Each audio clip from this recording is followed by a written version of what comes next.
Hello everyone, in today's video I'm going to explain to you how to increase the limit of your BBVA debit card. So before we start, make sure to like and subscribe if you find this video helpful.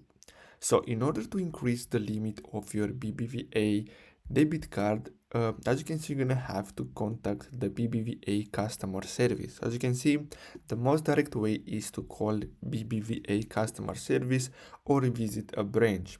Explain that you'd like to increase your debit card limit and they will assess your eligibility based on factors like your account balance, transaction history, and credit worthiness.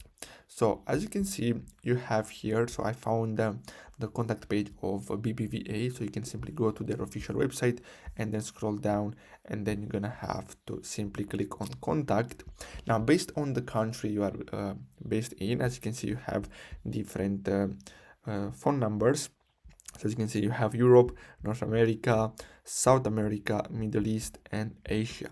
So simply choose your country, and then you're gonna have to simply call them and tell them that you want to basically increase your debit card limit. So I really hope you found this video helpful. Don't forget to like and subscribe. Thanks for watching.